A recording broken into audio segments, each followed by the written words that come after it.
What the fuck? How the hell did I just spontaneously pop into this chair? Why, hello there. I do hope you find our accommodations to your liking. And just who in the hell are you?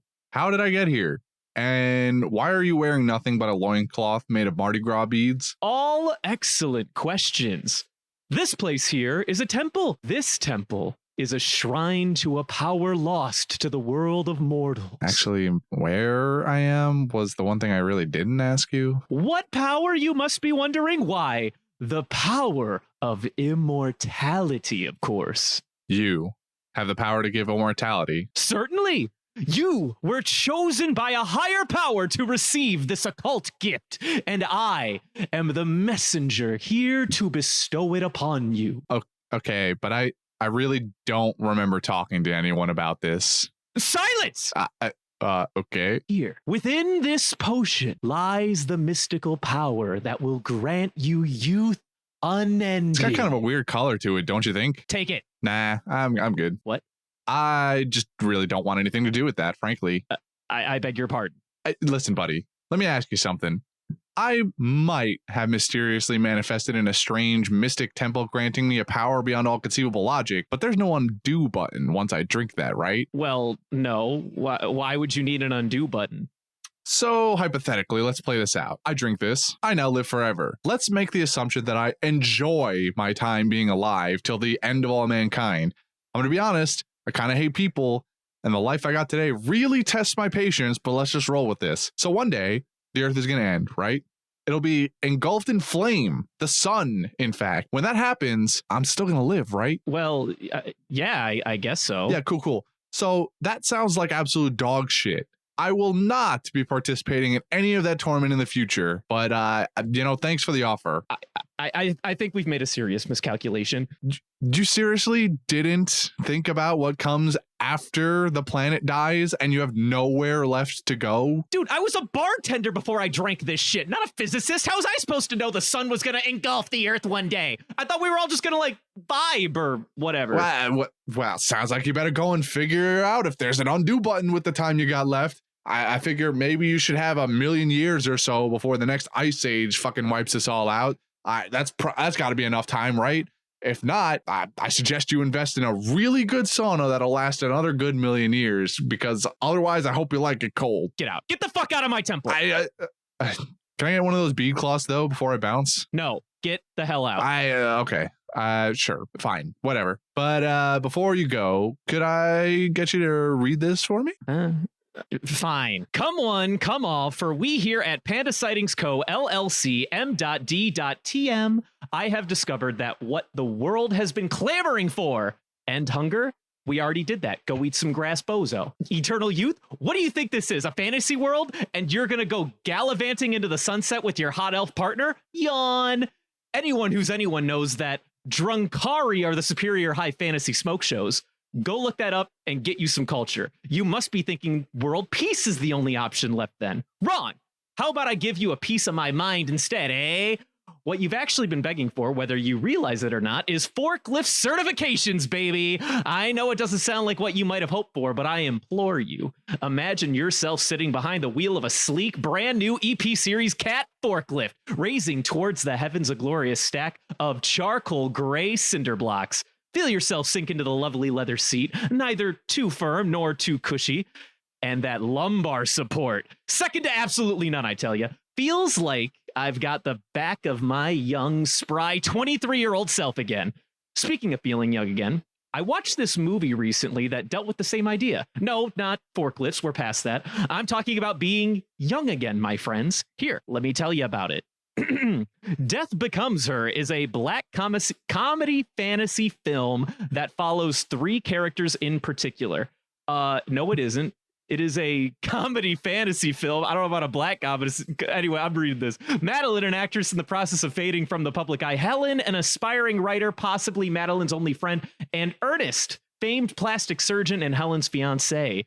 After canceling their engagement to marry Madeline, Ernest ends up living a mostly miserable life, fraught with alcohol abuse and lack of purpose. Madeline obsesses over her looks to the point that she drinks a potion that restores her youth and makes it so she will no longer age. Helen, of course, is furious at Madeline for stealing her man and plots to murder for 7 years to get back at her.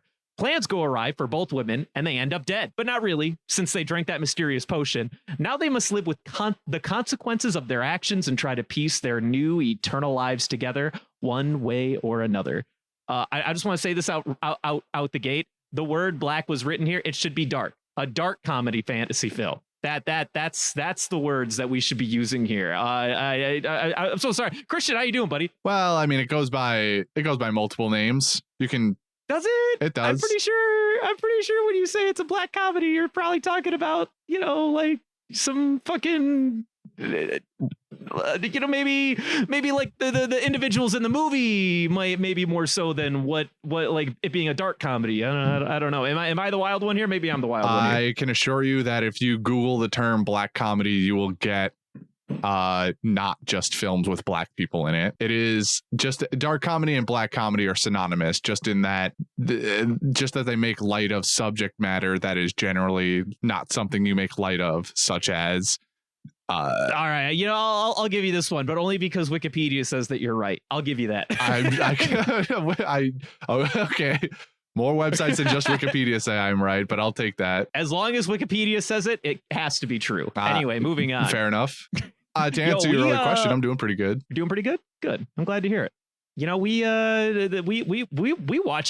watched quite a movie this evening, or well, I guess yesterday evening for me. I don't know about yourself. Did you watch it this afternoon? This evening? I watched it earlier this afternoon. Yeah. Okay. Well, Christian, I gotta be honest. This is a weird one for me to come review with you, I feel. Why's that? Well, so number one, this is not a movie I had ever heard of before this evening. I have never seen this. I am very familiar with all three leading people. And I was kind of surprised when I saw that there was yet another Bruce Willis movie that I was very unfamiliar with, let alone Meryl Streep and fucking Goldie Hawn. Sorry, thank you. Yes, Goldie Hawn. And to my, I was actually a little excited. I did some preliminary digging into this movie before I watched it. I found out that it's apparently a cult classic amongst the homosexual community. Yeah. I don't know why. But before watching it, I'm like, oh, okay, so it must be less horror and more comedy. It must be like a good like play on probably like straight couples or something like that sort of bit. And I think to a point, a lot of that is true. What makes it weird for me to review is that, I'm going to be honest, the first 40 minutes of this movie, Christian, I was ready to fucking razz the shit out of this movie. This movie was fucking boring for about 40 fucking minutes straight. I was like, what am I watching? What is going on? What is happening here? Even like the part where like I knew she was going to get like a potion that gave her infinite youth, and I was like, okay, I see where this part's going. Even that, I was like, we really need to fucking move the plot line a little bit faster here. And even after she became infinitely youthful, I'm like, oh boy, now we're gonna, now the plot's gonna be, we're gonna try to murder the chick that could live forever. This is probably gonna just become like a, oh no, I guess I can't kill you now sort of vibe. And I was like, all right, well, what the fuck ever. This movie kind of changes when Meryl Streep gets pushed down the stairs. Starting with the moment she is pushed down the stairs being one of the most outrageously stupid and funny fucking slap humor like dumb shit I've ever seen in my entire life. When I say they milked Meryl Streep being on her heels, falling down the stairs for about 60 seconds straight, I am not exaggerating. That is what happened. And then, of course, Bruce Willis, after being harassed by Meryl Streep, goes like, which is probably the most Looney Tunes fucking shit I've ever seen live action outside of Who Framed Roger fucking Rabbit. Christian? Very convenient considering Robert Zemeckis directed both of these films. Christian, I had a fucking blast in the back half of this fucking movie. To say that I had fun would be an understatement. Wow. First 40 minutes, dog shit. Get it out of my face. The back 40 minutes, oh my god, dude, I was having a great time. fan-fucking-tastic. I can't even believe that the screenplay was written by the same people all the way through. Like, I feel like this was like they started like a movie where they actually wanted it to be a bit of a horror movie, and then they were like, nah, let's just have fun instead. And the next thing you know, you got like fucking Beetlejuice energy for the rest of the film. Mwah! Mwah! Fantastic. Anyway, that's my quick and dirty review of this film.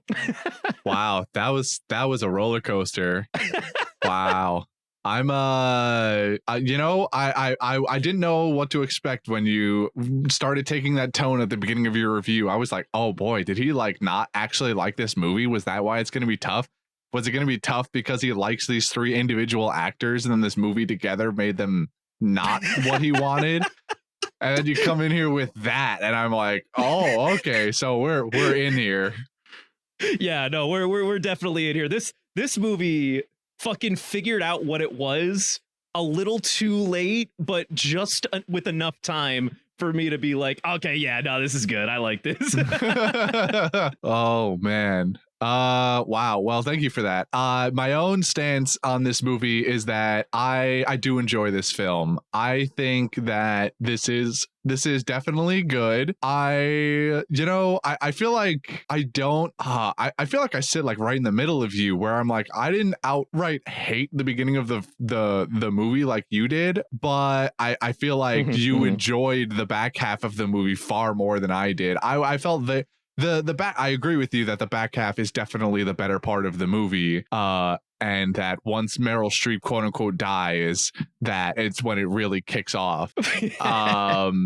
Maybe it's because maybe it was the juxtaposition of you hating the movie so much in the first half that makes you enjoy the back half so much. But I had a good time with this movie for basically the entirety of it. The beginning of it is pretty straightforward, and Helen ends up in the psychiatric ward, and we wake up with the rich couple, Madeline and Ernest. For the first 20 minutes of this film is just all of this bullshit. And I'm like, all right, yeah, I mean, this is fine, whatever. This is just set up. It's very clear that each of these characters has specific flaws that are going to be exploited throughout the movie, and they are blown up and exacerbated as the film goes on. And that's great. It knows the movie knows who its characters are and what the whole point of them is. So that was A1. And then Meryl Streep gets pushed down, aka Madeline gets pushed down a flight of stairs. And I can't tell you, Brendan, this is the one part where I will absolutely agree with you. Her on the edge of the stairs, just comedically sit like at a 45-degree angle, like the Brooke from One Piece special, just on these fucking stairs, flailing her arms in a circle as her begging Ernest, please, you gotta, actually not even begging, really, she's like, you won't help me because you're not a fucking man. And then she's like, help me already, help me, you wimp. And then finally you see that his face just go over, and he goes, oh no, I'm killing her. And then he bing, in the middle of her chest. So fucking good. My God. So fucking good. And when that moment started, I was like, oh my God, really, guys, we're gonna do like a fake I'm falling, please help me, Ernest. And I'm like, oh boy, we're gonna do one of these fucking. But the way they milked it here, I feel like there's a threshold, right? If you do this bit and it's only like a 5-second like, Ernest, please help me, and then Bruce Willis goes in slow motion, I'll save you, and then fucking Madeline goes, oh no, and then fucking dies anyway. That's that's lame. Get it out of my face. I don't want it. What they did here was they took the same logic that the rule of threes has. You can have the rule of threes, and it officially gets turned off when you cross a new threshold that I like to call the rule of like 9 or 6 or whatever. When you do the same, they held this on for like a minute straight. And at first I was like, you've got to be kidding me. But then after like 30 seconds, I'm like, wait a minute, this is fantastic. Yeah. And just the music, the musical sting as he pokes her in the chest, and then you follow her agonizingly down the stairs. They show you that first hit of her fucking neck snapping on the stair. And let me tell you, it shouldn't have. Obviously, someone falling down the stairs is not funny, but the way they make it in this film, just They made it funny. and against the wall, against the stairs, against the banister. She's flipping head over heels, her legs in her mouth, her hand is. She's scratching the right side of her face with her left side of her hand because it's behind her back, twisted in 3 angles. Hilarious. Oh my God. Hilarious. Incredible. She ends up like a fucking like ragdoll is an understatement. She is at the bottom of those steps in every which direction. And I found that at this point in the movie too, and a lot of them were in Bruce's Bruce's ballpark, to be fair. This movie became extremely quotable really quickly. Like the front half, I can't think of a single fucking quote. Maybe other than when they're in the psych ward and fucking Goldie's character, Helen is talking about wanting to I know what I need to do. I need to off her. Or wait, what did the psychiatrist try to tell her to do? Like get over it? Like eliminate her from your mind, and then but Helen all she hears is eliminate. Right. Okay, that's what it is. You see, again, it's not quotable because I can't even fucking remember it. It's barely quotable. I remember it being kind of funny, and I was like, but it's like low-hanging fruit funny. Then this shit happens, and I got Bruce Willis in the back being like, well, damn it, Madeline, I've got to make sure that the blue is right. Do you want people to stare? Or it's a miracle. And then like 20 minutes later, it's another miracle. It's another miracle. And then 20 more minutes later, I don't think this is a miracle at all. What the fuck?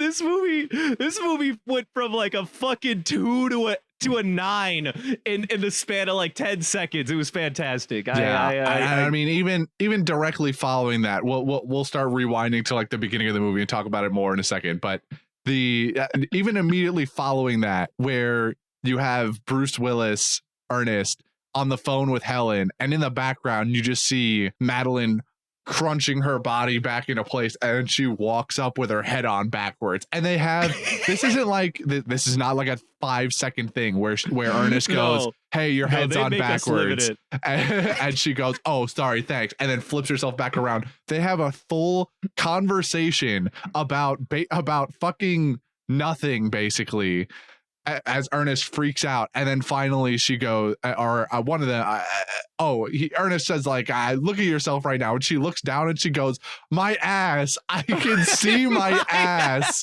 I can see my ass. Brother, what the fuck? And then it's another minute or so before they actually fix her head. Like she lives in that for like a full 5 minutes. Oh God, dude. There's a lot I can say about the back, but maybe we should talk about the front half really quick. I do feel like we can cover the spark notes. Yeah, let's get through the first part first. So, and also, can I gotta tell you a couple of other fun facts before I watch this movie. Please do. I did glance the cover art and then obviously caught wind that this is like a gay icon movie for one reason or another. I still won't pretend to know exactly why. I can go over that later too. But I get it. But I did not. I saw Meryl Streep, and that was really it. My brain still turned off anyone else that I could recognize on the cover of this movie. So did you see? You saw the one where Bruce Willis has like the candlestick through Helen's chest. Yeah. And okay. Which I didn't dissect, and I'm glad I didn't, because I also didn't notice that the cover art has Meryl Streep with her head turned and the fucking hole in Goldie's character, Helen. I totally forgot that was I looked at the poster for this movie like a week or two ago, and just to register that what kind of movie it was, and totally forgot about it. I'm so glad I did. Dude, actually though. So we open up to a couple of things here where we meet Helen and Ernest, which is Goldie Hawn and Bruce Willis's characters respectively. Helen and Ernest, and they're on their way, if not on their way. They're actively within a theater watching Meryl Streep's character Madeline do her thing on a Broadway stage, do fucking song. I right off the bat, I was like, brother, are we doing a musical? I've never heard of this. Are we doing a musical right now? Me fucking like, too. I was like, bro, dude, okay, let's do a fucking musical. We did not do a musical. This was the only time they did this in the movie, which, you know, this is really kind of funny because I really like the idea that Christian was shaking in his fucking boots that we were secretly doing a musical. Fact, because there might not be a better time to put this in. Just this year, in fact, was a first Chicago production musical, but now Death Becomes Her is coming to a theater near you if you live in New York, because it's hitting Broadway, baby. I heard about that. And just it was a week so funny. for the time of this recording, I believe the 23rd of October. I looked this up and was like, what is the fucking time? Somebody is doing this on purpose. I'm like kind of convinced that one of our producers is like fucking coordinating this shit. I think I have to believe it. How shit just happens to be musicals somewhat nearby when we record the movies. Same shit happened with Outsiders. Same shit. Well, I well, we did Back to the Future that one time, dude. They're fucking doing it. I'm telling you. Another Robert Zemeckis, by the way. fucking now my tinfoil head. I'm taking off to the side for a sec. But anyway, we open we get musical theater energy, which I was here for at the start. I do not know this is Bruce Willis yet, by the way. That's what I wanted to get. I wanted to put out. I at no point in the beginning of this movie, in the before the time skip, if you will, in the pre portion of our film here, did I parse that this was Bruce Willis. And I was like, I don't know who this guy is, but whatever. He seems chill or whatever. And but I did obviously recognize Meryl Streep and Goldie Hawn. And it's the after hair. It's Bruce Willis with hair. It was the fucking hair, dude. It like really threw me out of it. So we cut to them now. We find out that Helen and Madeline, they were friends when they were younger. Whatever. Helen is trying to marry Ernest here, and Ernest is apparently a big fan of Madeline, and then Helen just is trying to do like the Madeline test or whatever she calls it. So anyway, they create conflict, and the conflict ends with Ernest and Madeline getting married, and it drives fucking Helen into a crazy depression. She becomes a mean cat lady, doesn't pay her bills, gets really overweight. It's a whole thing. Also fantasizes killing Madeline over and over again by watching movies where she dies, which was also like kind of funny. But also I was beginning, my interest in the premise was starting to wane. And I think part of the reason here is that it was starting to wane because I thought I was going to be getting a generic, I'm going to kill my ex best friend story, which is not what we ended up getting at the end of the tunnel. But for at this point in the movie, I was like, okay, I get it. So Death Becomes Her is obviously in relation to Helen here, where death is overcoming her and she has to kill Madeline for the rest of the film, blah, blah, blah. Hey, I thought I had this fucking movie down to a science. I did not. Anyway, moving on. So she gets sent into, psychiatric ward. Then she comes to terms with herself. You know what I need to do? I need to get my shit together, and I just need to murder Madeline. That's going to make my life better. There's two time jumps here. After Ernest and Madeline get married, there's 7 years that to her becoming crazy. And after she gets her shit together, another 7 years pass. And we're finally in where is the present of the movie, or for the majority of the movie, I should say. 14 years after we establish our characters. All right. And then from here, what's the next part that happens? I forget the exact next part. Well, so like I briefly mentioned before, the time skip happens. We wake up with Madeline and Ernest, both in their own very unique ways. Madeline wraps herself up, has a very extensive, clearly bedtime routine, and needs to wake up in a certain way, has to be told she's pretty by her maid every day now. And Ernest wakes up in a drunken stupor to another cocktail that the maid brings. And that was kind of funny. So we learn, same buddy. We learn through context clues that I keep wanting to call Meryl Streep's character Helen for some reason. She just looks more like a Helen. Madeline doesn't really work much anymore. Her acting days and most of the other things are over. This kind of became apparent at the beginning of the film when people are leaving the theater in droves, even in the middle of her performance. And Bruce Willis and or Helen and Ernest are the only ones who really stick around. And so she doesn't really work anymore. She's but still very, very much trying to maintain her younger self. Very to a very detrimental effect, it seems like. Not physically on her, but like mentally, that all she thinks about is how she can make herself young again. And Ernest, on the other hand, is a fucking drunk now. Clearly, it's not stated what got him to this point. It's probably clear that Madeline was maybe a little hard of a spouse to be around just naturally. You know, once he got past the beauty part, like she's, I don't know, whatever the case happened, and he becomes an alcoholic. And another thing that's not necessarily made clear is that he is no longer a plastic surgeon, because at the beginning of the movie, he is a very renowned plastic surgeon. Yes. And by the 14-year time skip, he is reduced to nothing more than an undertaker at a morgue, or he's an undertaker for hire or whatever. He just like gets called up and they say, we got a job for you. And he goes, I'm in. So he can't do plastic surgery anymore, which he's clearly in some way depressed about. He's got shaky hands, whether it's from the alcoholism or something else that happened. Who knows? Doesn't really matter. And so he gets called into work. Madeline goes in for another beauty appointment at some clearly like experimental clinic, because she goes in for some procedure called like plasma suction or plasma I don't something even know, or other, man. and I tried googling it and it just doesn't exist in the way that they describe it in the film.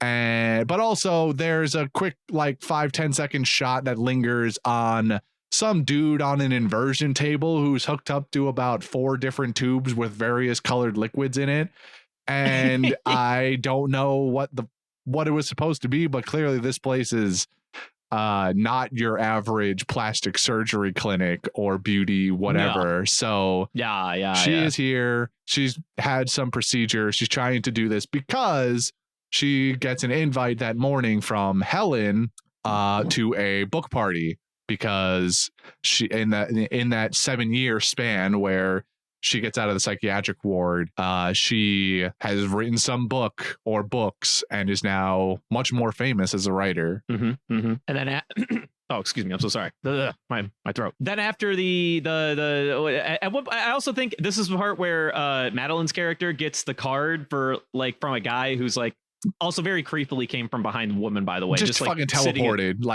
He was like there the whole time. I don't even know what the fuck that was about. But some dude's like, oh, hey, you want some real fucking like youth surgery? Here's the card. And then Madeline immediately brushes off like, all right, that guy was weird. Honestly, like, fuck that guy. They go to the party for the book club. Helen's there. Probably the only other like fun line in the movie is they show the back of some heavy set woman. And their comment on the side was, she must have lost some weight. And then the heavy set woman steps aside and it reveals Goldie, or I'm sorry, Helen, the real Helen, the present at the time Helen.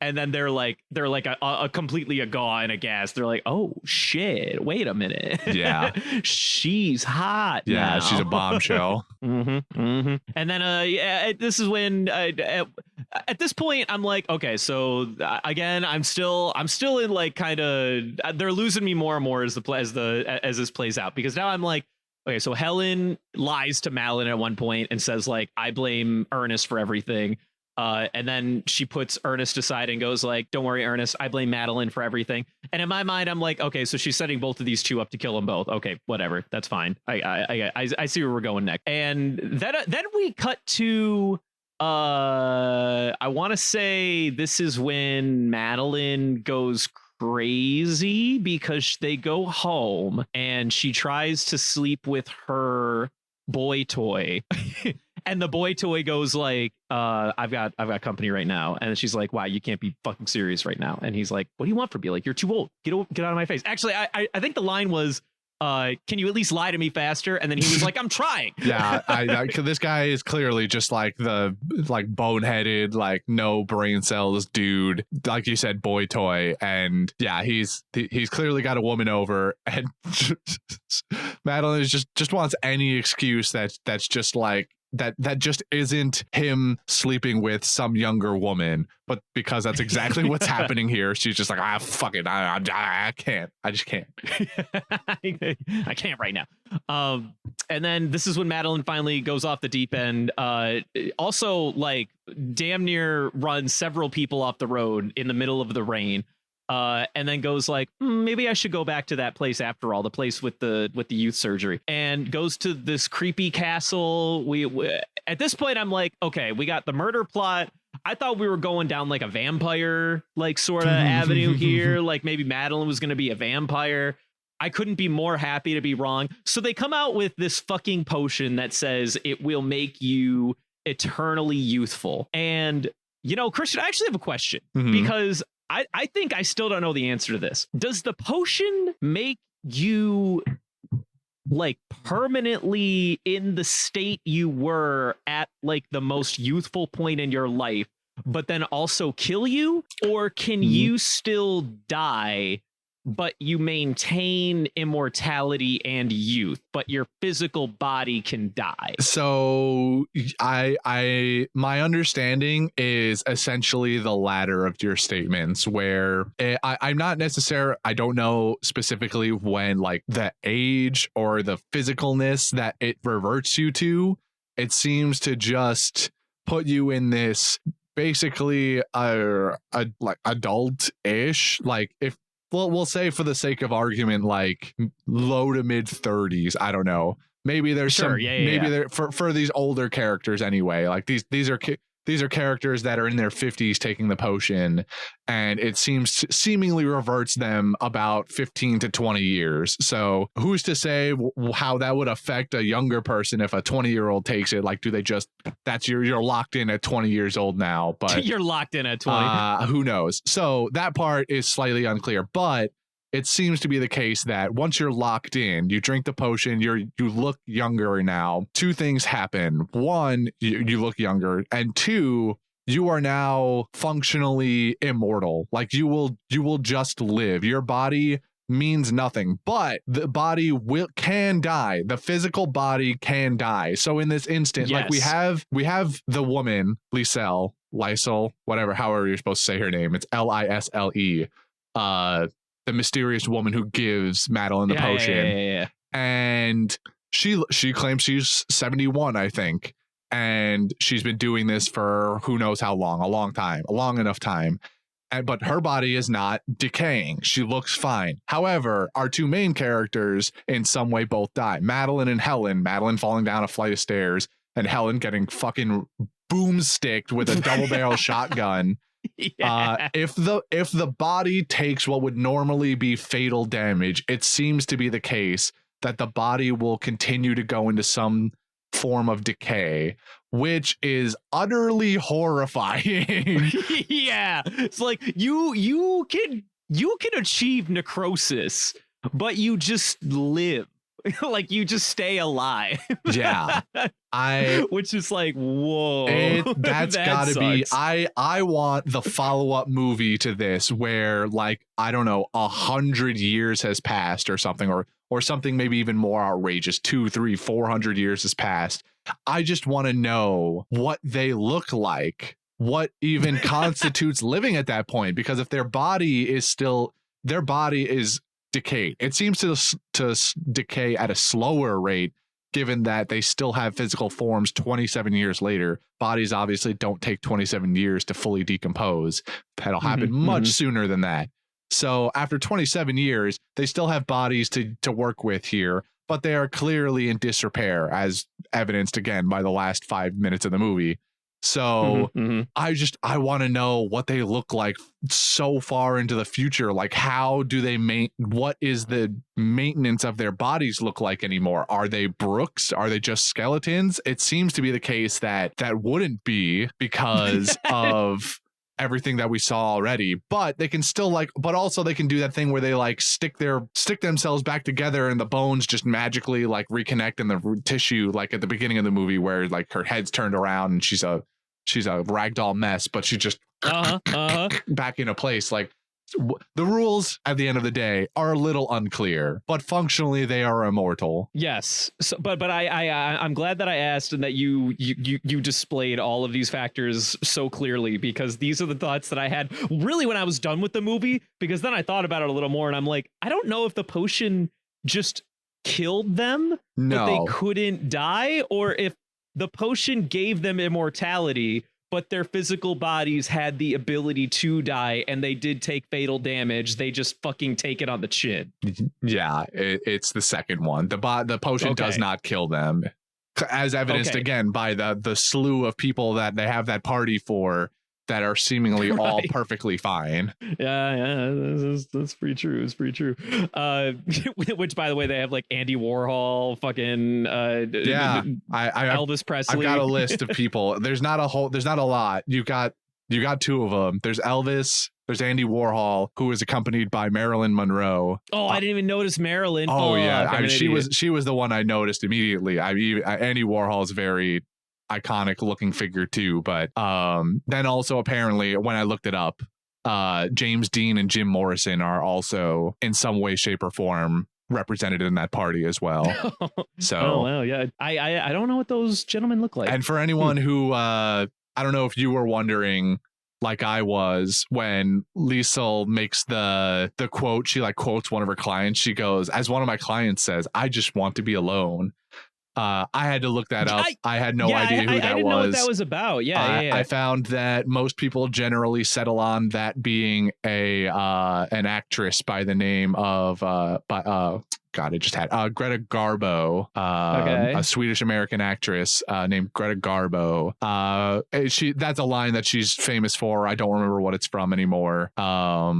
I had that written down somewhere at one point, but yeah, that was the reference that they were making in that instance. I see. Okay. Well, I'm glad you told me. All of these actors and actresses, by the way, dead in real life by the time of this movie's making, which is why they are showing up at this party, because all of these people, part of the deal that Liesl makes with Madeline is that, hey, you can do this, but only for like another 10 years, and then you have to mysteriously drop off the face of the earth some way or another. So yeah. That's like the joke here. Questions. Yeah, we can't have questions about why you look so young. So that's the joke here, quote unquote joke, I guess, about all of these, Marilyn and Elvis showing up because they presumed dead now.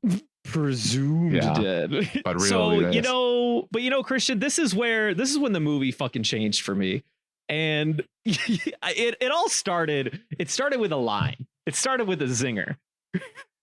Where the first thing that after Madeline is shown what this potion can do in terms of like making her youthful, because this weird lady, Liesl or whatever, she like stabs her finger, and then fucking Madeline's like, what the fuck are you doing? And she's like, just hold on, give me a second, and then like dips her knife in a little bit of the potion, drips it over her finger, shows her hand turn into like a delicate 20-30 something's hand or whatever. And then at this point Madeline's like, okay, you got me, you sold me, I'm in. Bottoms up. And then she takes her giant swig. And then Liesl goes, now a warning. And Madeline snaps back with, now a warning? Now a warning? Like, only now after I fucking taken the thing? I was like, actually, yeah, no, that's a little fucked. You definitely, what the hell, lady? That was the first chuckle they got out of me. And it didn't end there. It will not end here from here on out in the movie.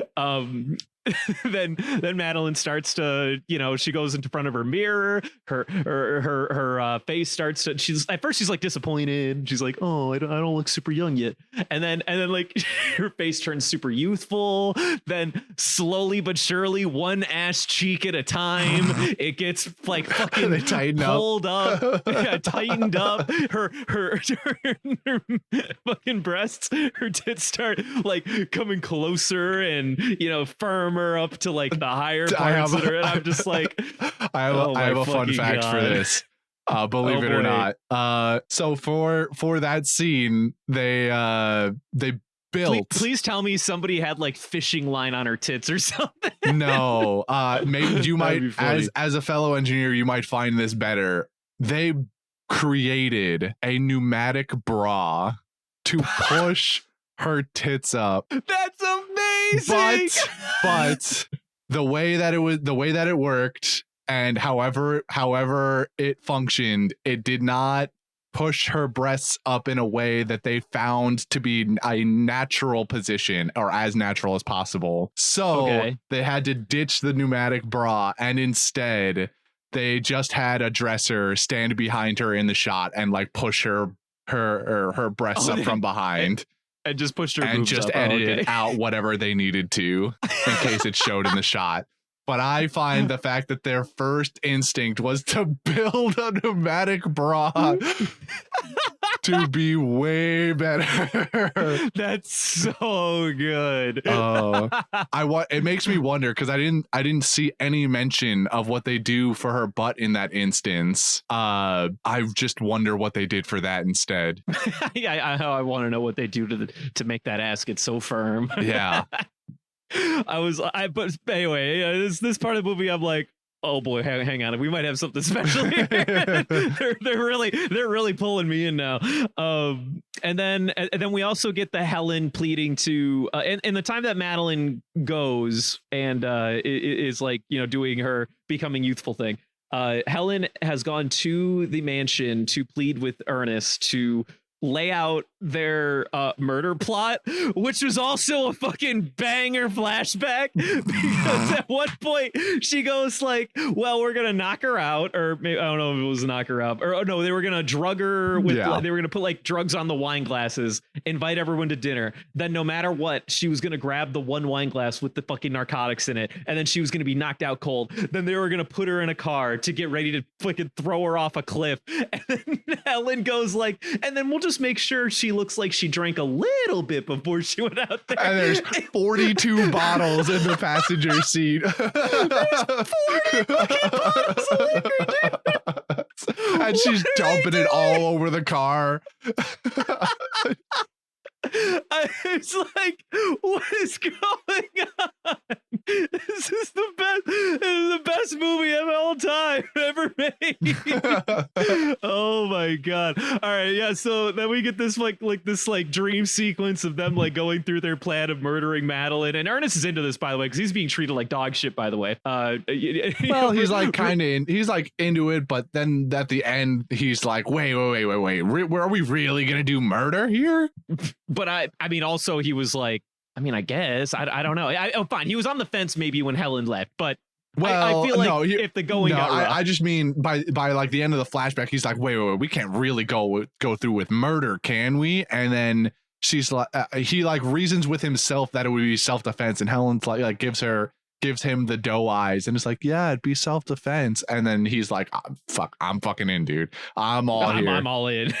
Oh, and they have to murder her because one of the plot points is, Ernest, really? Divorce in California?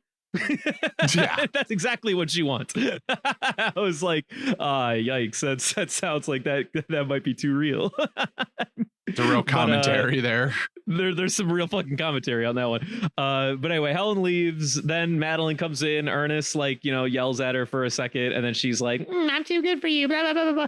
This is when the tried and true stare bit happens. But cornerstone of the whole film, in my opinion. Mm-hmm. But fucking, this is when it officially became peak, and which her ragdolled body flies down the stairs, her neck snap on the way down, and she's just all contorted on the ground. First thing Ernest does is he calls Helen and goes like, "Helen, I did it! I killed her! I didn't think I had it in me, but I did it!" She's sitting at her bedstand mirror, where she's got this shrine to just all of this paraphernalia of fuck you, Madeline, and like the eyes are stabbed out of posters and stuff. And she's like, what did you not fucking understand about the plan we went over 3 times? 3 times, Ernest. And he was like, well, I mean, there was like a fight. I mean, it was an accident. Like, we can still make it an accident. And she goes like, Ernest, darling, what do you think the police are going to think when they find out that after your wife died, the first thing you did was call me? And he's like, oh, shoot, should I hang up and call the police? And she's like, no. Fucking stop. Just stop everything. Let me think. We gotta think of a plan. We gotta get our story straight. All right, this is what you're gonna tell him. Anyway, through all this, they're trying to get their facts straight. We get the fucking children of the corn ass Madeline in the back, who's like slowly starting to, re-uncontort herself and pick herself up by her bootstraps in the back. Eventually, Ernest, I don't know if he's staying on the phone or he got off the phone, but he notices Madeline behind him, and her neck is completely turned around, by the way. And he's like, oh my God, Madeline, what happened? You're okay. And then she's like, oh yes, and I'm about to call the police to say that you tried to murder me. And then she like fails at like walking towards the phone for a second, and then she's like, oh wait, hold on, I guess hold on, I might be dizzy or whatever. And then we get all this is gold. Oh, fantastic. Mm-hmm. What a great gag. Everything about it. Fantastic. Mwah. Wouldn't change a fucking thing. And then at one point when Madeline realizes after the ass bit that her head's turned around, she goes like, well, fucking fix it for me. And Ernest is like, I can't do that. What if I do something wrong? And then she's like, oh, whatever. Fucking fixes it herself. And then she's like, yeah, this is great. I'm all better. And then they like investigate like her collarbone. Her collarbone's fucked. They decide that they got to go to the hospital. That Ernest is like, all right, someone help my wife. I don't know what's going on with her. She's like dying. And when we get a doctor's second opinion, he fucking literally investigates, and then out of worry, keels over, I guess, in the room next door. My favorite part of all of it, there are 2 parts of this doctor scene that I fucking love that made me laugh out loud. One, when he is listening for the heartbeat and he has his stethoscope and he can't find the heartbeat, so he takes the stethoscope he has, throws it in the garbage, and then off the shelf he gets the fucking mega stethoscope. It's like 5 times the size of a normal stethoscope. Where? Why? What reason is this exist, and why does he have it? It looks like a stethoscope you would use for a large farm animal, a cow, a horse, or something. I don't know, but it's comically large, and he takes that and he puts it to her chest, and I'm like, what the fuck? And then he finishes his whole exam. Like he can't find the heartbeat still. Her body temperature is 80 degrees and plummeting. And he goes to Ernest, who has been in the corner drinking whiskey from a flask, and he goes, Ernest asks him a question. He goes like, what do you think, doc? Or like, what are you thinking? And he was like, I'm thinking I want a swig of that flask you got there first. And Ernest goes, yeah, absolutely, fam, because this is the 90s, man, or whatever. No problem. Not a worry in the world. The doctor takes a swing and goes, well, functionally, you're dead. According to everything I've got, all of my tools, you are deceased.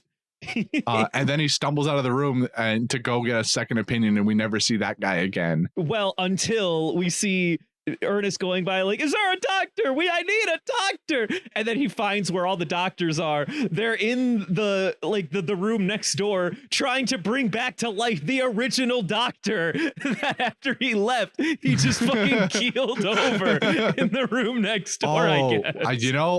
I don't think I realized that was the doctor. That was the doctor. Oh, I don't think I realized the doctor. You know what I focused on in that scene? I thought Ernest was seeing the defibrillator and was like, I'm going to try and use that on my wife to see if it'll make her live again, because he's okay. I don't know. That's what I thought was going to happen there. I did not realize that was the doctor. It was the doctor. He fucking left, and then he was like, well, I can't figure this out. I'm just going to die now. Oh, that's incredible. Oh, I'm so sad I didn't realize that, but that's great. And then after Ernest goes back, and Madeline, apparently after she's like starting to parse together that she's like functionally dead, I guess she faints or whatever. Mm-hmm. I guess dead people can still faint. And then after Ernest comes back, Madeline's been moved, and the nurse that's there is like cleaning up, and then he's like, what happened to my wife? And like the nurse is trying to be like, oh, I don't worry about that. You just need to take care of yourself. And Ernest goes like, no, what happened to my wife? and then she goes like, we put her in the morgue. And then he's like, the morgue? Madeline's gonna be furious. She's gonna be furious. Oh my god, dude! Bruce Willis is a different fucking character. Is a different beast in this movie. I'm convinced. This is him. I can't believe I've never seen him act like that. Think about Armageddon, and then look at this motherfucker here. This is grade A shit. Madeline, she's gonna be furious. Anyway, he goes into the morgue. He finds her or hears her like, see him like, oh, let me out of here. Lets her out, and then she's like, well, I don't know. I guess I'm dead. Whatever. I forget what happens in this scene, but this is when he says for the first time, I know what's happening. This is a miracle. It's the universe telling us that we need to be together. I was like, oh boy, Ernest. I don't know if you know what's going on. Anyway, they go back home. Helen goes there because she thinks that they're getting ready to bury a body or something. That doesn't happen. Instead, they go upstairs. Ernest uses his grade A skill set of prepping dead bodies to give Madeline a makeover. Yeah, by spray painting them, by the way, which I thought was a funny little thing that they did during the book party, because some other person comes up and is like, hey, what's your secret? And he goes, spray paint. Spray paint, actually. You wouldn't believe it. Yeah, no, literally just go down to Ace Hardware. I needed something to bond, and that's like second to none. It's like a natural bonding agent. They don't need it on their regular skin, so I'm like, fuck it, might as well. And then the lady was like, you're sick. What the fuck? What do you want, man? Anyway, so he uses his grade A talents to make her look less necrotic in this particular moment in time. And this is when he gave my other favorite line where he was like dabbling with some blue paint, fucking around with her eyeshadow, and she's like, "Are you done yet, Ernest?" And he's like, "I have to make sure that it's blended right. Do you want people to stare, Madeline?" It's like, no, I guess you don't want people to stare. And he goes downstairs. Helen's there. Helen's like, what the fuck's going on? And he's like, well, Madeline's like not dead, and then or something. I don't remember. Anyway, Madeline comes downstairs and sees Helen and goes like, oh, I see. You two were fucking plotting to kill me, the both of you. And then Helen's like, yeah, I want to kill you. You suck. Blah, blah, blah. Then Madeline goes into the back, grabs a shotgun. Ernest is like, oh no, I know where this is going. Madeline, please, you don't want to do this. You don't want to be crazy. Just next hard cut, fucking shoots Helen in the gut. She flies 15 feet backwards, lands in a fountain, and I'm like, holy hell! I thought if anything it was gonna be Madeline that gets got by something here. and then at this point I was like, oh, they both got the potion, don't they? Yeah. I want to say that this is. I had the feeling a little bit earlier, like the potion was introduced and I was like, oh, well, people can make very, very astonishing recoveries in weight loss in 7 years. But if we've got magic in the mix, I'm like, well, okay, I guess it's a possibility. I wasn't sure yet. But then once the gun cabinet is swinging open and Madeline is standing there holding it to Helen, I'm like, oh, okay. Yeah, there's 40 minutes still left in this movie and Helen's about to get blasted away. She's definitely drank the potion. I was in the same boat. Which, I mean, I was like, I was here for it. I wanted to see where they were going to go next, absolutely. I guess. Yeah, that's great. And then at this point, this is when Ernest goes like, I don't think this is a miracle at all, actually. And then fucking Helen comes out of nowhere, goes like, all right, well, that was fucking rude. And then Madeline's like, you bitch, you took the potion. And then they just do the next most Looney Tunes ass fucking shit for about the next 5 minutes. They have a fucking duel with a stick, a shovel, at one point, like Madeline chucks a spear at Helen. It goes straight through her fucking one of stomach. the shovels breaks during the brawl, and she throws it, and it goes through the stomach hole. Oh my god! And then when they sit down later, and Helen specifically puts herself through the hole, the fucking spear again. I'm like, what? Why? There's another so great dumb. line where as Madeline figures out that Helen drank the potion, Madeline goes like, "You're a fraud, Helen. You're a walking lie, and I can see right." Looks down, puts her head between the stomach, through you. This Diabolical. movie has no right. Diabolical. Has no right to have this much fucking comedy. I swear to fucking God, I was having a blast. Yeah. Then after they like, I think at one point Helen smacks Madeline over the head for like the third or fourth time, and like really fucking buries her skull into her collarbone. By the Yeah. way. Really fucking buries her ass. Then they finally like stop, they talk, and they're like, well, I guess really what happened is I thought you thought I was cheap. This is coming from Madeline. And then Helen's like, well, I want you to tell me that you went out of your way to make my life miserable. And then she was like, okay, I did do that. And then they were like, okay, I guess I'm sorry. So apparently 14 years of buildup, by the way, it was completely just cut off at the heels by, all right, fine, I guess I'm sorry. I did do that. I did all these things you've accused me of. Yeah, fine, let's just bury the hatchet. All it took for these two to make up was for them to literally die. Well, even more than that, I mean, I guess maybe there's a lot of heavy lifting being done by the immortality, bit that's looming over them. But in my mind, I really like that they had within both of them the ability to reconcile like easily. And there was 14 years of murderous buildup that was transpiring in the background. Yeah. If they would have taken 5 fucking minutes to say sorry, the both of them could have just buried the hatchet and been friends again. Anyway, whatever. They bury the hatchet. Ernest at this point is going through the fucking ringer. He's like, I can't do any of this. This is fucked. I'm out. I need to leave. And then they're like, well, you can't leave yet. You need to fucking fix us. Like who else is gonna fix us? And he's like, okay, I'm gonna fix both of you one more time, and then I'm fucking out.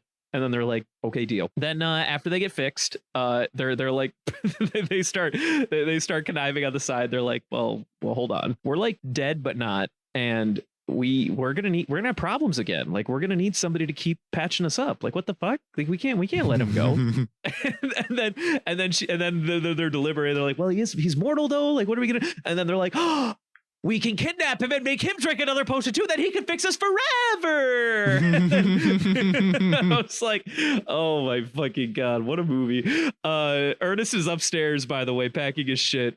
They plan to knock him out by making him drink another, just, by the way, this glass of whiskey filled to the brim. I'm pretty sure they dumped a half a fucking bottle of whiskey in a glass and gave it to this man. Yeah. I was like, dude, how much is this guy gonna drink even if he wasn't trying to be sober right about now? Anyway, Ernest, he just starts like ranting, he's monologuing, he takes he's sloshing the drink left and right, but he's not drinking it. The women are standing there in anticipation waiting for him to take his first fucking sip. And then he's like, I once said, till death do us part. I did my part. You guys are dead and I'm so I'm parting now. And then he's like, and you know what else? I drink too much, puts the fucking drink down. And then they just go like, well, we can't end the movie yet. And then they beat Ernest over the head with a couple of fucking vases. Poor guy. Dude, he's standing at the top of the stairs, and I thought for sure we were gonna have a moment of him falling down the stairs now with some sort of retribution. I thought we were too. They ended up pulling his tie and making him not fall down the stairs in time, though, so that didn't happen. Yeah, they teased me. But then they wake up. Then he wakes up, and apparently, Lady's like, "Hey, so you're gonna drink this potion?" And then he was like really close. And then he was like, I don't remember exactly what triggered him, but at one point he was like, "Nah, I'm not going to do that." She makes the bad choice of just constantly talking during his entire thing. Yeah. She's just shouting exclamations of like, "You're going to be You're going to be young again. It's going to be great. And then finally, the thing that really is what sets him back is you're going to live forever. And he's like, well, wait, hold on. Forever? I don't know if I want to do that. And this is like the age old dilemma of living forever stories where it's like, well, you're going to watch everyone around you die and you're never going to grow old, but they are. And so you're going to have to live with that. And there's just going to be some level of like being alone and so on. So for like a minute, the movie delves into more repercussions outside of what the two women are going through in that, well, you're going to live forever. It's going to be kind of lonely existence potentially. So he is like not about that at all. And then for whatever reason, he also decides to like, I guess, steal the potion from here.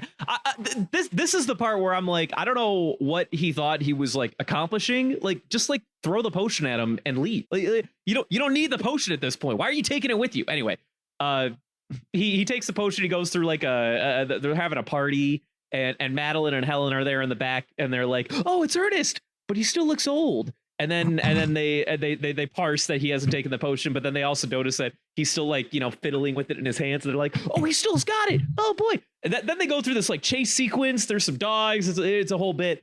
And then Ernest eventually finds his way onto the top of the castle. And starts falling, gets caught by a rain gutter, and now he's just being suspended over the courtyard, probably like 5-6 stories up, whatever the fuck. And Helen and Madeline come out. They're like, "Oh, we'll save you, Ernest." They like throw like a scarf at him. He can't grab it. Then it falls, and then they're like, "Oh no, Ernest, you can't die." And then they're like, "Ernest, do you still have the potion?" And then he's like, "Oh, yes, I do." And then they're like, "You gotta drink it, Ernest, otherwise you're gonna die." And then Ernest does this. He does his main character monologue. I don't know what he said, but he's like, "I will absolutely not fucking drink this." And then he shoves that shit to the ground, and he accepts that he's gonna plummet to his death. He proceeds to plummet, falls through the David and Goliath painting or whatever the fuck that Renaissance painting's supposed to be, window that was overlooking the pool where they were getting the potions originally, proceeds to fall in the water, and then totally makes it, by the way. Gets the fuck out. Then they go through, they're like, "Oh, we gotta hunt him down, like we can't let him get away." Well, he gets away, by the way, just so we're clear. He Totally gets away. We get another 37-year cut, I believe. I think it's 37. And from here we get the life and times, rather the obituary for our late main character Ernest, who had since gotten away, lived his days out as his 50-year-old self for another 37 years, had like 5 kids, had an esteemed life, had a brand new job, was a very accomplished member of his society, had a mantra where he said life begins at 50, and they all talk and everyone just accepted this. Yeah, everyone just they all talk about like, we have no idea what he did before that, but you know what, we don't care, he was a great man. Also, he used to tell weird stories about like immortal people in Beverly Hills. I don't know, it was wacky. Yeah, more the immortals in Beverly Hills. And then so Madeline and Helen are in the back at the funeral, and they're like chuckling every once in a while, and people are like turning around being like, "Wow, these people are fucking rude," and like rightfully so. And at one point, like the pastor goes like, and he discovered the secret to immortality is his legacy. And then Madeline and Helen both go like, they all fuck off. Then they start arguing like, "Hey, did you remember the spray paint?" And then Madeline goes, "Oh," at one point after Ernest gets away, so Helen and Madeline have like obviously like buried the hatchet, and then they're like, "Well, we don't have Ernest, like what are we gonna do? Like we're fucking dead." And then they're like, "Well, I guess we'll have to take care of each other." Could you imagine us taking care of each other for the next forever? You spray paint my ass, I spray paint yours. And then they proceed to do exactly that. And then they go outside and they're bickering like a married couple. Like, "You didn't bring the spray paint in. Like, I put it in your bag." And then she goes like, "I don't know. It's not here. I don't know what you want from me." Then Helen they find the spray paint. Well, they didn't notice it, but it was at the foot of the church. And Helen falls on top of it. She slips. Then they both fall, and they do the stair bait one more time. They do the stair. Helen starts falling, and she's like, "Whoa, whoa!" Maddie, catch me. And Maddie's looking at her hilarious, or thinking how hilarious this is. And then comically, Helen stops swinging, fully just slanted, and goes, and then grabs her, and they both fall down the stairs and explode into Lego pieces.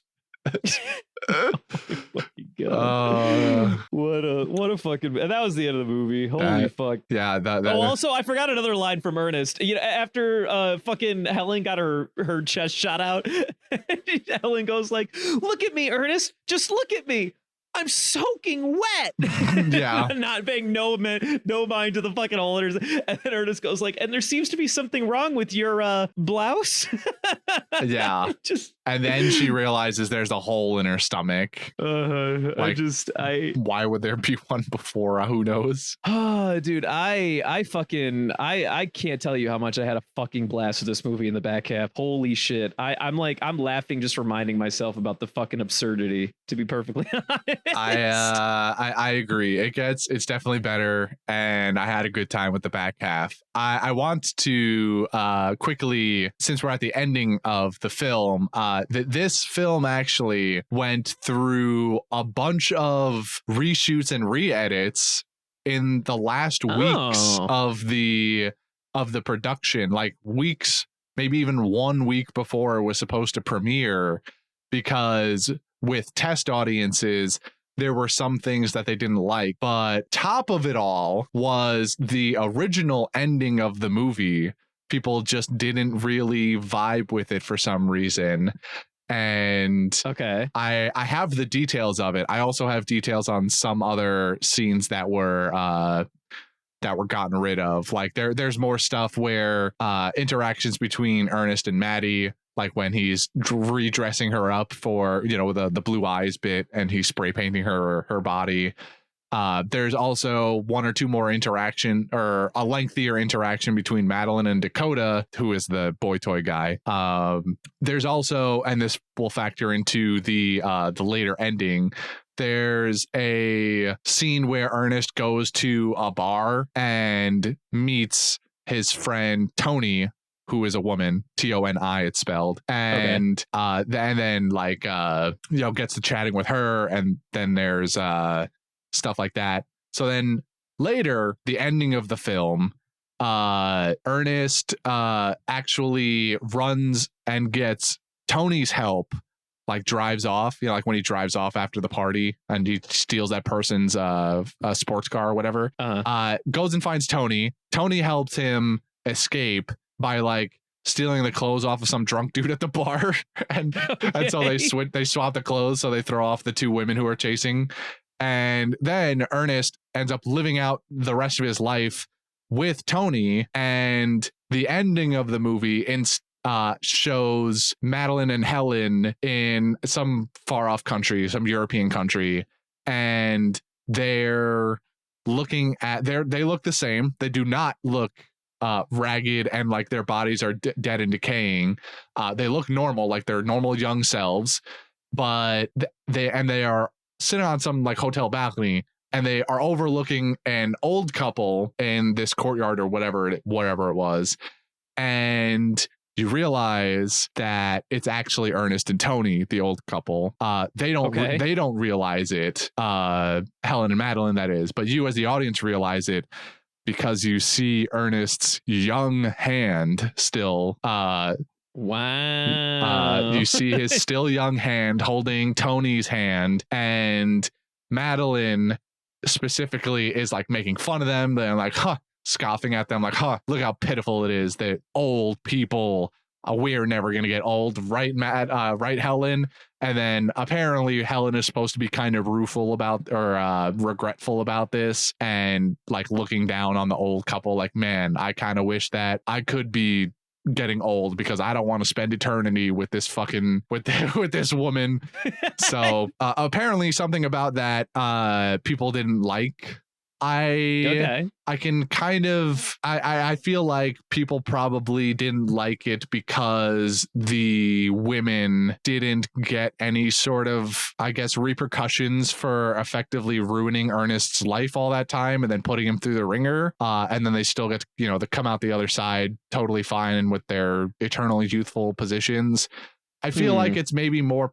It should have been. I feel like those people maybe missed the message where that Ernest specifically is trying to get across in that living forever and then having to potentially be alone and watch all these people die around you sort of deal. And like Helen reflects that at the end of this potential ending where she's like, man, I really wish that I could have been like that old couple or whatever. And I don't really want to be hanging around with Madeline for so long. So yeah, I think I could have taken that ending. I mean, I do like the ending I got, but I could have had that, whatever. Yeah, I think both endings have their own merits. Obviously the ending we get presents the two women with the consequences of their actions.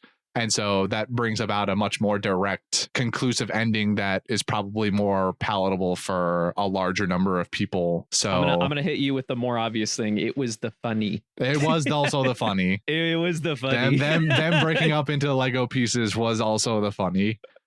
Yeah, and then she. I love the reference to the hit movie "Dude, Where's My Car?" when she asks Madeline, "Dude, where's our car?" Wait, when did Dudes Where's My Car come out? I think it was 2000. Movie. I think it was the year 2000. Okay, yeah, get the fuck out of here. It was after. Get the fuck out of here.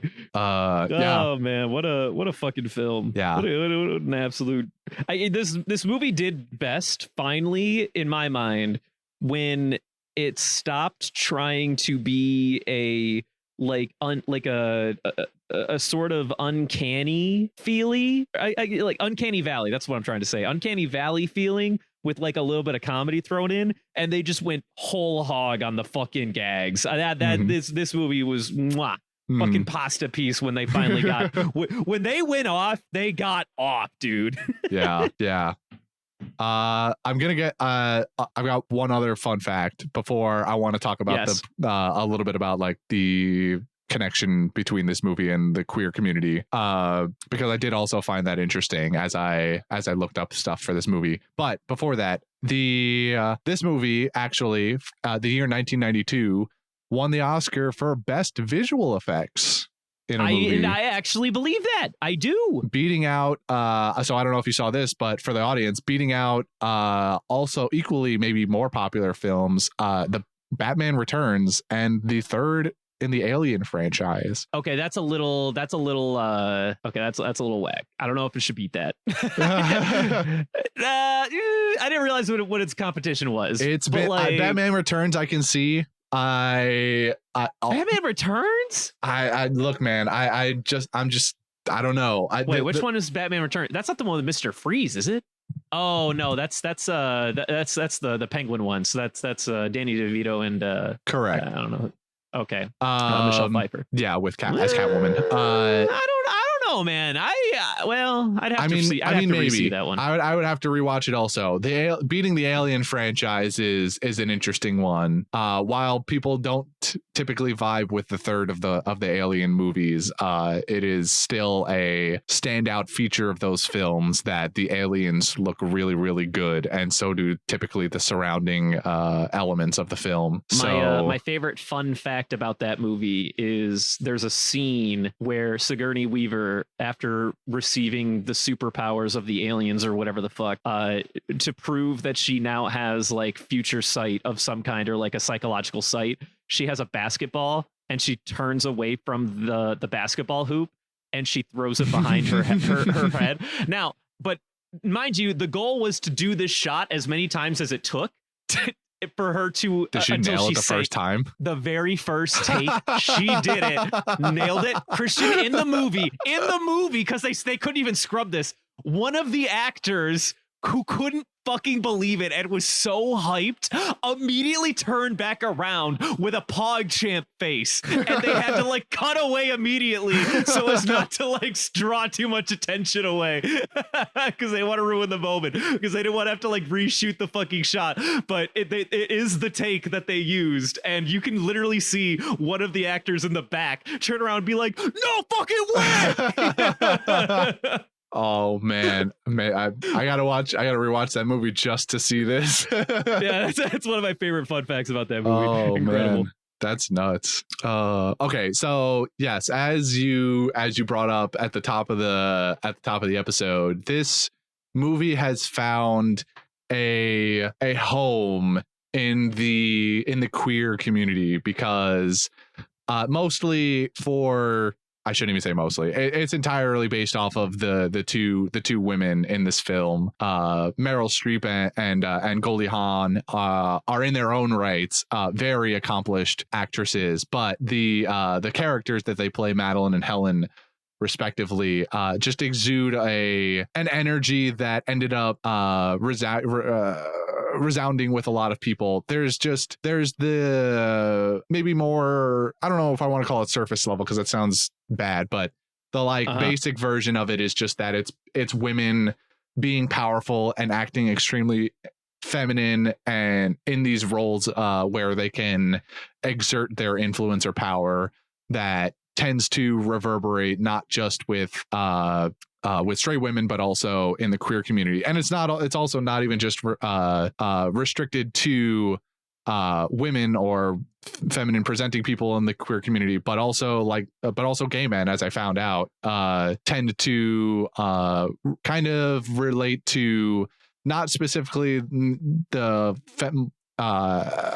extra feminine parts, but just the idea that the reason that these women do these things, especially Madeline, is because there's this overwhelming pressure to always look beautiful and stay young looking, which is apparently a really big deal in the in gay communities, especially ones that are more, how should I say, maybe just like unfortunately more if they want to attract a certain partner, then they have to look a certain way. I mean, it's the same in a lot of relationships. It is, yeah. I think the other connection was especially in that a few of these articles mentioned like gay people that are actors in, you know, whether it's Broadway or actual film or TV, or even more so, as it turns out, the ones that do sex work, once you get to like a certain age, they're just not seen as desirable anymore, and they get less contracts or whatever the case is, and then they like actually in some instances just take their own lives because they find that they feel like they have no worth anymore, since they don't look the same anymore. So that is one specific version or way that it has sort of affected or really resonated with certain... Thank you. That was the word I've been looking for this entire time. Yeah. No, you're good. Resonated with queer communities. And yeah, I mean, then there's the like hyper femininity part of it that tends to get people to really go all in on it, even to the extent that this movie, both characters have been used for the basis of many drag queen outfits and themed events and stuff. So to the point where even like one of the most famous examples of it, RuPaul's Drag Race, they did a lot of stuff. Queens on the show have done outfits for both Madeline and Helen.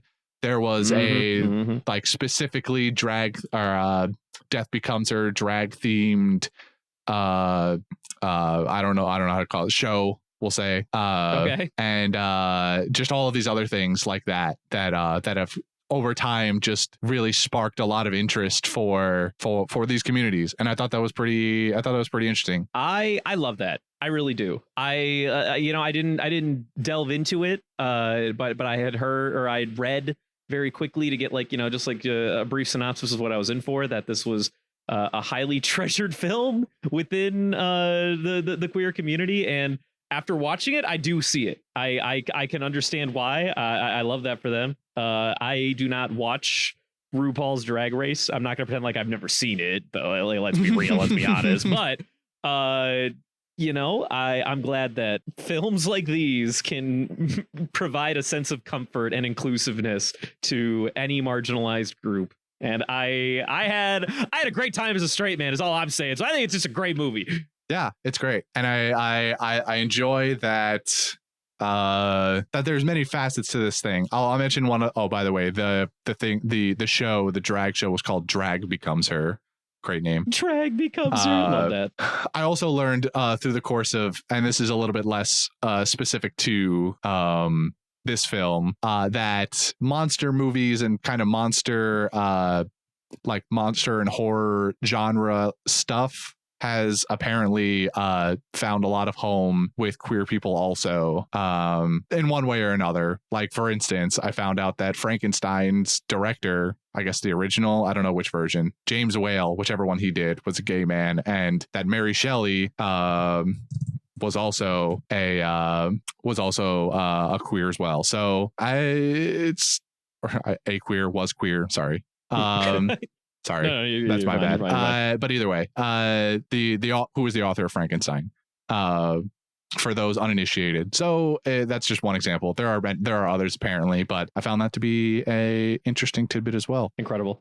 I love knowledge. I also was one of those people who were uninitiated, uninformed. And if there's anything else that I've missed, audience members, this topic, especially this movie, seems to have garnered a lot of discussion from many walks of life. So if there's anything else that anyone finds interesting that's listening, please email me. I'd be interested to see anything about that if anyone's got anything. Expand those neurons. Yeah, for sure. All right. Well, is that your list, Christian? Did you get everything off your chest? That is the end of that. Yeah. That's what I got here. I'm glad that you had all this knowledge, because what a fantastic and fascinating background for a movie such as this. And you know what sounds like background, Christian? Budget, baby. I'm just kidding. They both start with B. Screw. Yeah, exactly. Budget. All right, Christian, it's time for my corner of the evening. You know, this is this movie, believe it or not, obviously does have a lot of special effects. You know, this is a 1992 film. Won an award for it, in fact. A year before Jurassic Park, I believe. I think Jurassic Park's a 1993 film. Or is that E.T.? Yes, I believe Jurassic Park is 93 or 94. One of those is right. Jurassic Park. I gotta look this up now. It's a 1993 film. I was correct. I'm not a big dumb idiot. Let's go. Hello. So this movie came out in the year of our Lord 1992, a year before I was born, in fact. Oh, I probably shouldn't have said that. Anyway, moving on. Oh, well. Well, you know, who cares if they know how old I am? Anyway, you know, moving into the budget, you know, this movie has a lot of CGI. Very good effects. I don't know how to compare it to something in the same vein as, well, I mean, we already know it was up against Batman and it was up against Alien 3. Christian, what would a movie like this cost to make? You know, and these three actors, I don't think they're small fry at this point. I think Bruce Willis had already had probably a couple of Die Hard movies by now. Fuck, what else would he have had by now? Probably more like Die Hard adjacent. He was kind of, I think he was a bit of a one trick for a while. If I remember, his filmography starts in like the early 80s. So he has had a number of things under his belt by this point. What's the most famous? Die Hard is definitely out there.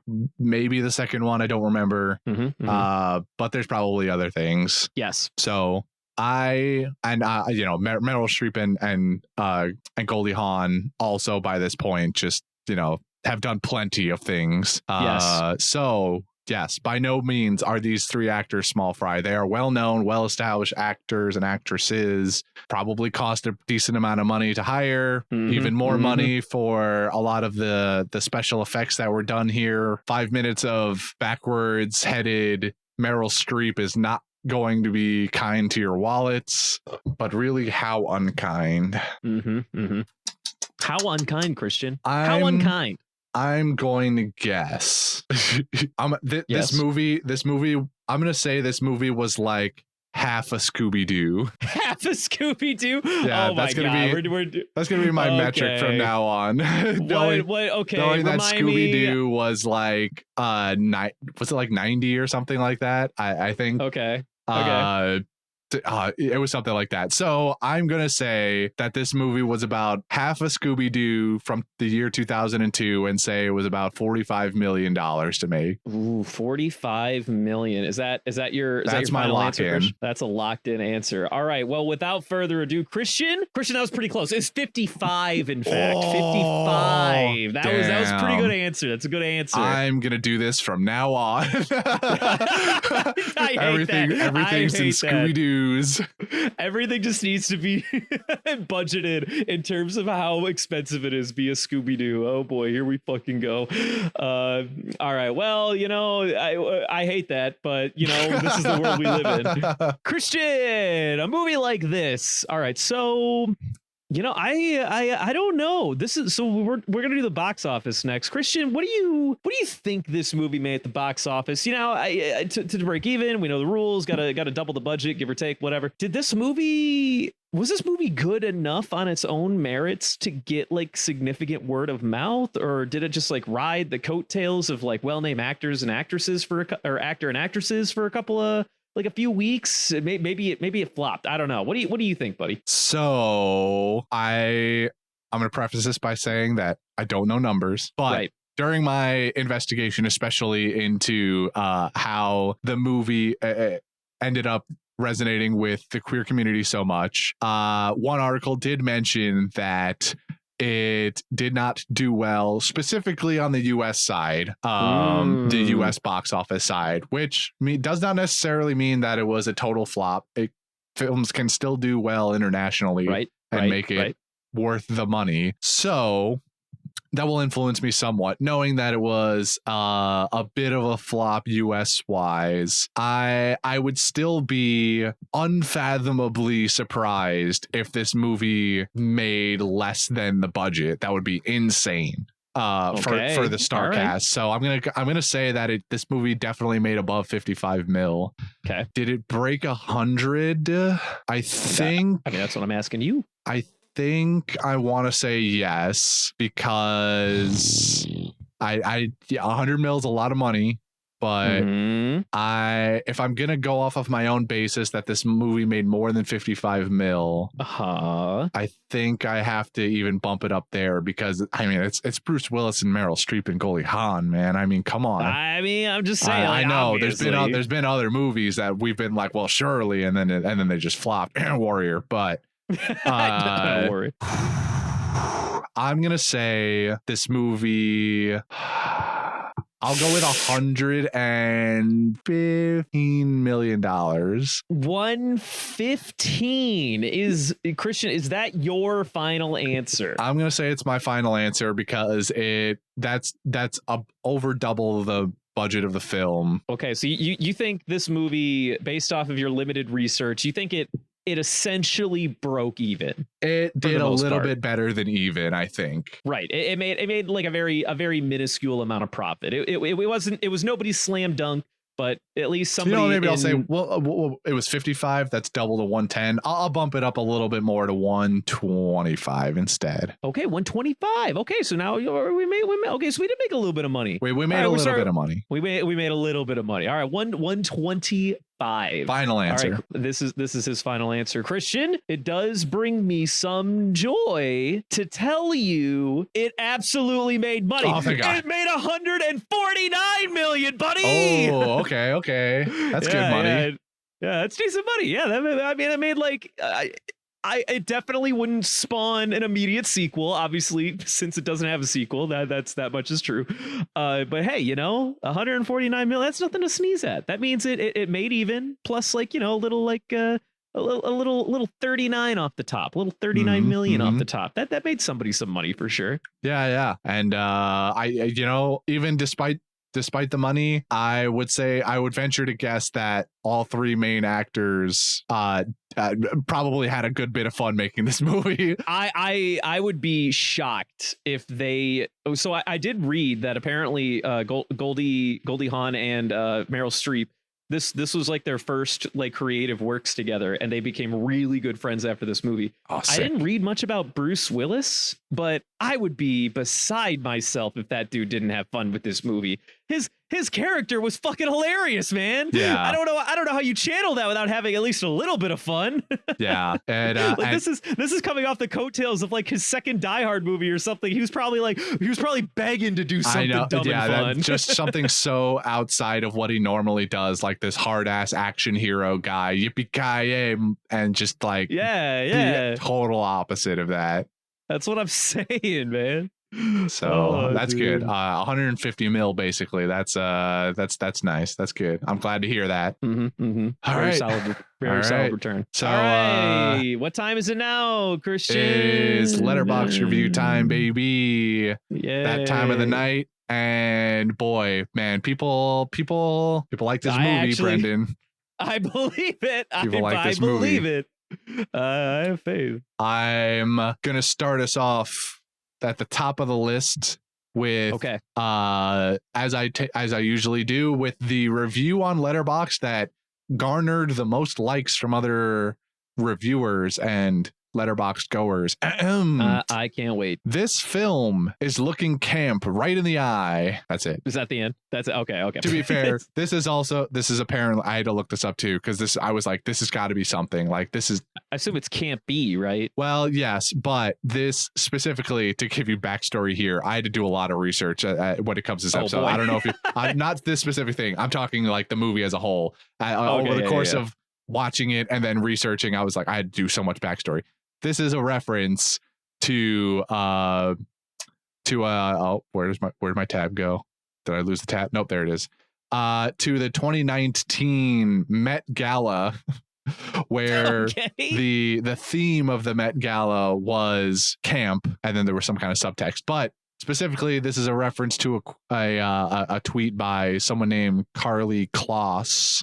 Okay. Who tweeted? I'll go with Kloss. Who tweeted looking camp right in the eye, and it garnered a whole big deal because then she wore like this dress that people associated as not being campy. But when everyone is dressing campy and you dress not camp, do you then become camp because you are going against the grain now? Who knows? But people love it. So now you're starting to break my brain. So anyway, the review was looking camp. This film is looking camp right in the eye.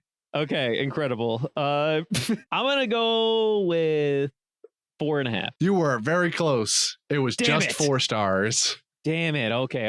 It didn't feel like the 5-star, but yeah, I had some faith. Yeah. Right, that's on me. Slightly too much, but it was there. Next, Meryl Streep in that powder blue silk jacket and cocking that gun. I hope this doesn't awaken anything in me. Edit. I'm a lesbian now. 5 out of 5. I don't even care. 5 out of 5. I really wish that they had put what edit or like how long. Maybe they did it immediately just for the bit, but if they came back later and was like, yeah, I'm lesbian now, I wish I knew how far into the future. Unfortunately, you are incorrect. This is merely a 3-star review. That's fucking criminal. You do not come into this house with that kind of commentary and then walk away. What are you saying? Like you don't even enjoy your own sexuality now? That's kind of a bad message, don't you think? That's a little bit of a bad message there, don't you think? They're fucking what the fuck are these places called? What's Letterboxd? I forget what they're called. Letterboxd. Sorry, thank you. Hey, go ahead. Sorry. Fucking my Charlie Day's already coming out. Give me a minute. Yeah, really. I'll I'll keep in the queer spacer reviews. I have one more of these. This reviewer says, need to serve cunt like them. Are you aware of what that phrase means? I am actually. Okay. I'm very aware. For the uninitiated listener, to serve cunt is to do something I like exceptionally well, or some cases like displaying very convincing, like what am I looking for, like hyper femininity, like we discussed earlier. So it's basically like they slayed, they popped off, they They were the best. I can't. I mean, this has to be a 5 out of 5. I'm gonna do it again. I'm doing it to myself. But if it's not a 5 out of 5, then this is just a criminal fucking review. Brendan, I wish I could tell you that this is a 5-star review. What is the matter with people? I know. You people are fucking. That was a 4-star review. You know, I could have felt a 4-star, but in my mind, I was just like, no, nobody talks like that unless they're actually fucking serious. Come on. You're telling me you go up to RuPaul's Drag Race, you say some shit like that, but you're like, anyway, it was an 8 out of 10. No, that's not what you say. Anyway, you say. I'm just kidding. Yeah. Well, maybe it is. No, I feel that. It's definitely feel like more than a lot of reviews that I give you as sound like 5-star reviews, and you go, that's clearly a 5-star review. I definitely agree with you. That's like of anything, just an outstanding 5-star sounding review. And the person before him that hates their own fucking sexuality awakening. But anyway, who am I to judge? Who am I to judge? Next reviewer just wrote down a quote from the movie, very highly liked. So I thought, and it was also another really good one on the film. From the beginning half of the film that we don't like as much, they wrote down, "Could you just not breathe?" Oh yeah, I do remember that line. Yeah, that was a good line. that one caught me off guard. Yeah, I think, but that's it. That's the whole thing. They just quoted it. I don't know, fucking 3.5. No, 4 out of 5. I'm going middle of the road. 4 out of 5. Well, 3 would be middle of the road, but this Brendan, this was your 5-star. You gotta be kidding me. Yeah. You know, honestly, that's on me. You know, that is a little on me. I'll give the, you know what, Letterboxd, you play a real fucking annoying game, but to come in here and only throw down a quotable line, to be honest, the subtext there is that you love it so much that you think you can just start quoting it and everyone around you is just fucking clamoring. So I get it. That one was on me. I will accept this one. I don't think that the ones before you have any right to their reviews or their ratings, but you get a pass. I'll give you a pass. All right. Mm-hmm. I've got a few more for you. This one's a little bit longer, so strap in. Fucking stellar. Gets a lot of deserved attention for practical effects, but Dean Cundey's cinematography is so subtly great, and this thing wouldn't work without it. Also, a lot of great editing tricks. A perfect movie to watch on an 11-hour plane ride while panicking about your girlfriend's cat having accidentally escaped from the house. And that dude's speaking from experience. That person is clearly speaking from some sort of experience. I'm gonna say 4.5. That feels 4.5. You got it, baby. That's a 4.5-star review. Now we're talking, babe. You know what? Honestly, I get it. You know, this is we're finally in there. We're finally in there. Do you got any more for me? We're in there. I've got 2 more for you. We can even this out. Camp, fabulous, queer. They were wives, Your Honor. In parentheses. I love magic potions and women with evil tendencies. Meryl Streep and Goldie Hawn are so painfully beautiful. I am writing in my journal about how perfect and stunning and hot they are while kicking my feet in the air giggling. Okay, so like you either hit me with another 5 out of 5 or you've thrown the fucking 2-star at me to see if I would bite it. Christian, I'm not gonna bite it. This is a 5 out of 5. Oh, damn you. That was a 5-star review, my friend. I knew it. I fucking knew it. He read me like a book for once. Something about that review felt like not 5 out of 5, but I was like, no, stick to your gut. Stick to your gut. I don't know how to place it. I'm like, there's a pattern with these Letterboxd reviews that I felt in that fucking review, that it was like the bait. In this moment, he knew. But no, it's the 5. That's another 5. All right, thank God. Yep, you got it. All right. Last review. You're 2 for 5. Let's see if we can make it an even 3 for 6. Yeah, so Bruce Willis leaves his fiance for her best friend, kills his wife, is Republican, and gets off as the hero. I hate this fucking movie. Oh no. And then they put in an edit.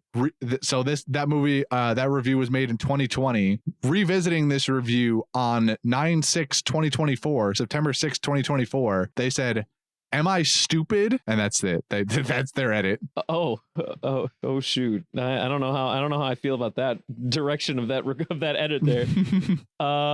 You know, I'm gonna say this is definitely they definitely did not like this movie. I'm gonna say it's between the 1 or the half. I'm gonna go with the 1. It's a 1 star. He did it, everybody! Let's do it! We did it! Let's go, baby! That was a 1-star review. Oh, he dug deep. I had to do it to him. He dug deep on this one. Wow. I did. I fucking locked in. This locked person in on the back half. I'm pretty sure you can edit your review star number when you go back into your review. So I assume that after 4 years, they went back and rewatched this movie, and for some reason they liked it now, but they did not update their star to reflect that. Oh shit, that's awesome. That's incredible. Thank you, Christian. That was great. I feel like I'm on cloud fucking 9. Yeah, you fucking killed it. 3. I feel like that's a new record for me. Or maybe I tied just it. Like this movie, you killed it in the back half. Oh my God, stop. Oh shit, that's good. I like that. That's good. That's really good. Oh fuck. All right. You know, what a film. What a film. Christian, I am I'm good. I'm ready. Are we good to close this one?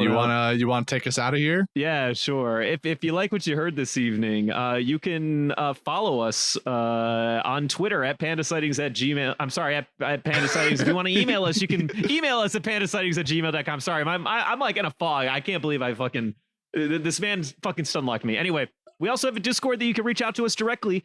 It's Panda Sightings. You can find it in our link tree or wherever you're podcasting, listening to us right now, probably through Spotify or Apple Podcasts, whatever. We also have a Redbubble where you can buy merch directly. If you'd like to support us directly, you can go onto our Patreon and possibly throw us a few bucks. You can be in the producer tier, followed by Taco and Rin. This movie was recommended to us by what I have to assume must be Rin, since this does not feel like it has Taco written all over. Although I don't doubt that he could. This one was given to us by Rin via her other Discord patron Rara. I somehow I had a feeling. I had a feeling. But yeah, we if you would like to be a producer tier, we you can do that. If not, also you can support us any other way. We enjoy doing this. Shit, I think that's it. I think we're good. I think I covered everything. Yeah. Christian, this is a great time. I don't know what to do with the rest of my night. You know, I gotta start hitting the drawing board on how to fix this whole living forever situation though. So yeah, you've got some work to do. You also did not leave when I told you to leave. So what was up with that? Well, I don't know. You sounded like you were really into the movie. I really only needed you to read the intro summary, but then you started making some really good points and sounded really into it. So I was like, oh, I mean, I'll stick around and talk to him about this movie that I also just happened to watch recently. So you're telling me that we talked for an hour and 50 minutes over just like happenstance. Yeah, I mean, I'm still locked into this chair. That didn't change. I'm still. Oh right. So yeah, part of it is also like I just couldn't because you didn't undo the latches. Right. Okay, that's on me. That's on me. You know, are you gonna do that now so I can leave or? You know. Sway, catch you later. Wait, hold on. I don't. We Shirley, wait, come back here. No, don't walk away. I got things to do. I got my life to live. You can't leave me wasting away in this chair. I gotta pee too. He's gone. Well, I'm still not gonna drink this shit. But I mean, hopefully he comes back sometime soon.